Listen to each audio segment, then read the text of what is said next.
What if becoming a parent suddenly made you confront your own mortality and forced you to change your life overnight? Because that's exactly what happened to Daniel Radcliffe.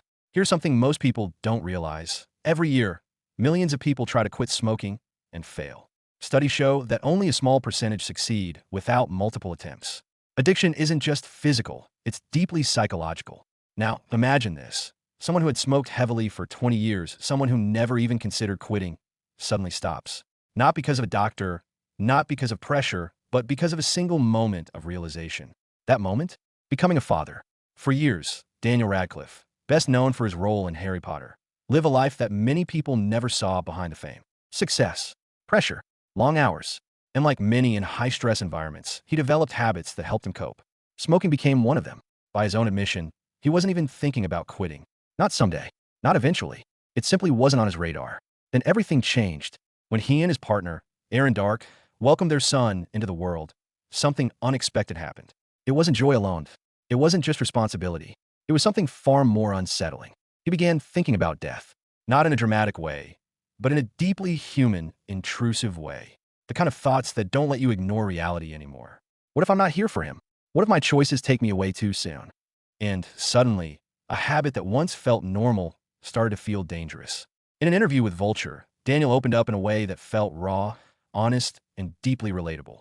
He said he had smoked heavily for 2 decades. Think about that. 20 years of routine, 20 years of dependency, 20 years of something that becomes part of your identity. And yet, it took one life event to break that cycle. He credits a book, The Easy Way to Quit Smoking by Alan Carr, as a turning point. But here's the thing. The book had been recommended to him years ago. He didn't act on it then. Why? Because timing matters. Sometimes the information is there, the tools are there, but until your mindset shifts, nothing changes. And for Daniel, that shift came with fatherhood. But the story doesn't end with quitting smoking. Because when you remove one habit, something has to replace it. And this is where things get even more interesting. In another interview with Wall Street Journal Magazine, Daniel revealed that he became intensely focused on fitness. Weights, cardio, circuit training. Not casually, not occasionally, but intensely. He even admitted something that many people quietly experience but rarely say out loud. He replaced one addiction with another. Except this time, it was healthier. He described himself as someone who once ran on coffee and cigarettes all day. Now, just coffee and discipline. There's something incredibly human about that, because it shows that change isn't about becoming perfect. It's about redirecting energy. And then there's another layer to this story, one that has nothing to do with smoking, but everything to do with identity. Despite being one of the most recognizable actors in the world, Daniel is trying to give his son something rare, a normal childhood. In an interview with the New York Times, he shared something almost unbelievable. His son doesn't know who Harry Potter is. Let that sink in.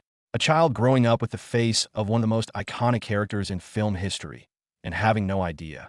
Daniel even tested it once. He placed a DVD of Harry Potter on the table, casually asked his son who the person on the cover was, and his son didn't recognize him. And instead of disappointment, relief. Because to him, that moment meant everything. For as long as possible, he just wants to be dad. Not a celebrity, not a global icon, just a father. This is where the story becomes bigger than Daniel Radcliffe. Because it touches on something universal. The moment when life stops being just about you. When your decisions, your habits, your health suddenly affect someone else in a very real way. And in that moment, priorities shift. Not because you're told to change, but because you want to. Daniel Radcliffe's story isn't just about quitting smoking. It's about timing, it's about perspective, it's about the quiet, powerful ways life forces us to grow. For 20 years, nothing changed. Until one moment made everything impossible to ignore. And maybe that's the real takeaway here. Change doesn't always come from pressure. Sometimes it comes from love.